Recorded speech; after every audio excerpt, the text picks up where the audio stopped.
Okay, let's get started.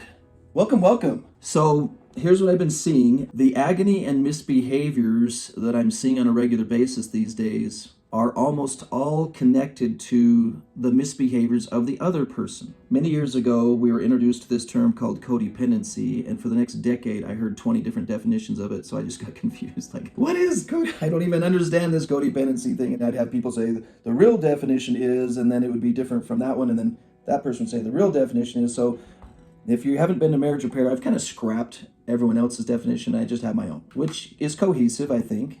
But I've tried to really simplify it so that it's really easy to tell. By Maurice's definition, you're experiencing codependency if you misbehave based on the idea that it's the other person's fault. They did something wrong, therefore I misbehaved. And there's kind of a embedded, and I had no choice, like I had to, there was no alternative. Any normal person would. It's just a natural response. And so because there's so much validation of, well, you have to be angry under those circumstances. You have to be scared under those circumstances. You have to throw furniture under those circumstances. You have to be mean under those circumstances.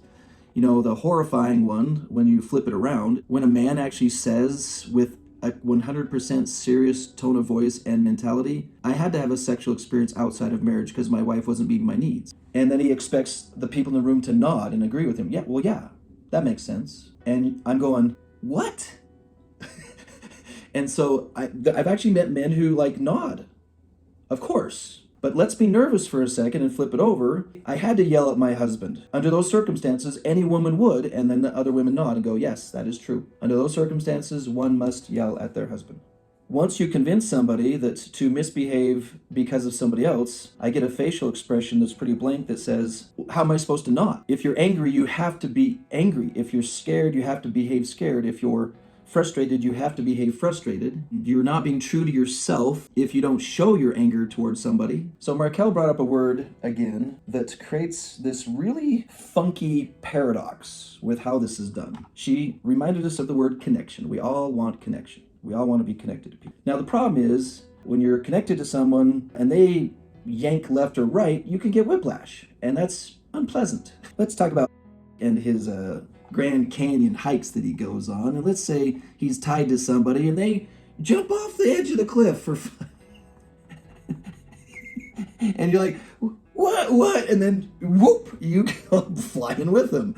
That's really inconvenient. I want to be tied to you, but when you jump in weird ways, it kind of yanks me off course too, or can. I want to be connected to you, but not when you do crazy. So I want a quick release button, like you jump, I push a button, you fall, I don't. Okay, but now you let me fall. I can't believe you let me fall. Now, it's all well and good if I'm actually anchored to something stronger than me. So this is where I use my rock climber metaphor quite a bit. Anchor to God first, loose ropes together so you stay connected. What I want to walk you through today, let's call codependency in this metaphor when you join the other person in being pulled off track, off course, because they're pulled off course. And then it's justified or validated because I had no choice, like I had to get pulled off course. The good news is we at least have the 4 categories. There used to be 3 categories, used to be 2, and now they have 4. Fight, flight, freeze, now they have fawn. I know what fight is. I know that you can fight in a way that's inappropriate, but you can also fight in a way that's carefully planned. You can flight passively, or you can flight in a way that's carefully planned. The only thing that matters about those words is that one or more is familiar to you. So what you name it isn't as important as you recognizing it's happening to you. The part that really got me excited when I was studying lectures on faith was when it started to sound more like my personality from my Idaho farmer wrestling days. Something that had a little more action behind it and a little more intensity behind it instead of this warm, fuzzy, soft belief system that faith is a mindset, as a thought.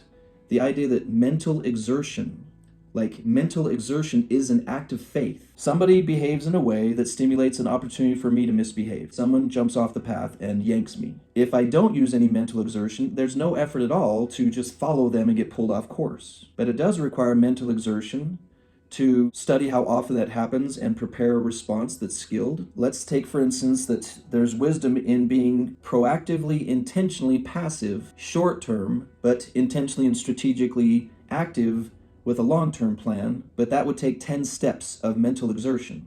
Step 1, take a step back. Like in wrestling, it was not uncommon to use a feint move, act like you're pulling away so that they will step towards you, and then attack them when they step their foot forward, wipe their leg out from underneath them because they think they now have the advantage. So if someone is an aggressive person coming at you, it would not be unusual to look like you're becoming weak and passive, but you're actually using mental exertion by pre-planning. I'm going to step back, step to the side, use their momentum against them to maybe not hurt them, but to neutralize them. If someone's passive, how can I be aggressive without being too aggressive? And so what I've learned, in every case where codependency, a pattern of misbehavior because of somebody else's misbehavior, is solved by mental exertion.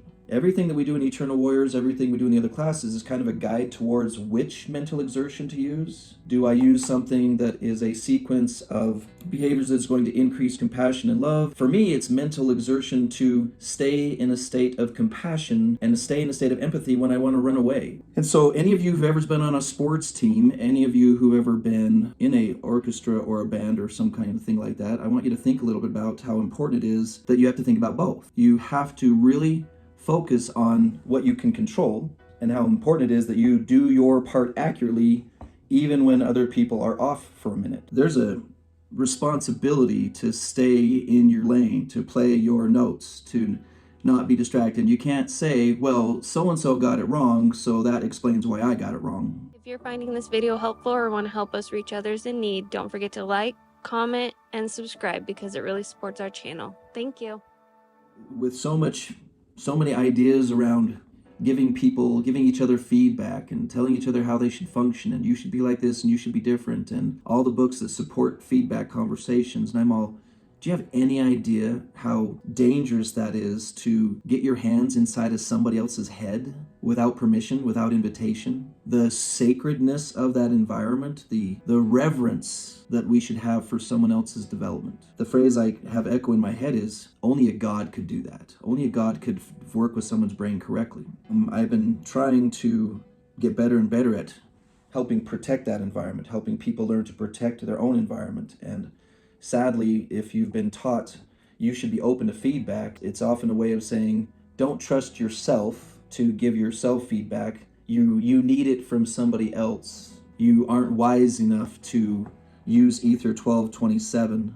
I had a fellow in Men of Moroni. He's been there a couple months and he's making good progress, and he was really agonizing. He's all, I don't want to lose battles, but I have these empty spots inside of me that I need fulfilled. And so I read a book that said, well, don't just sit there. Tell your wife your unmet needs, and so give her feedback and tell her she's not meeting your needs. And you're telling me not to do that, which means, if you go backwards, that means I will always behave like an addict because my wife's not meeting my needs, because I didn't tell her, so that's my fault. And I'm wanting to scream.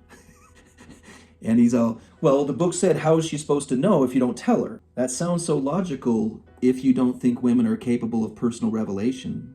And he's all, wait, what?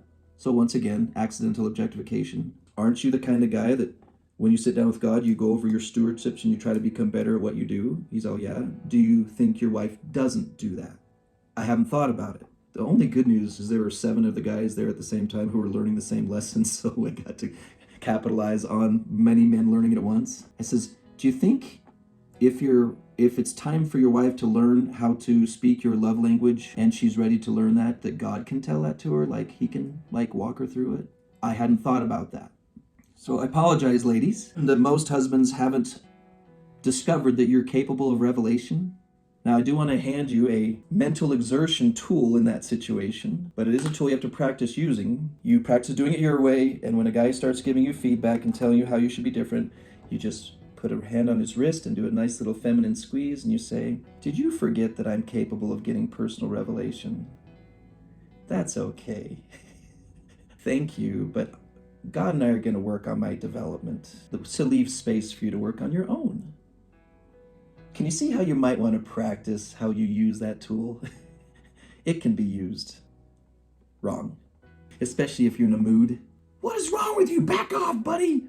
Okay, but maybe that's the right way to use the tool.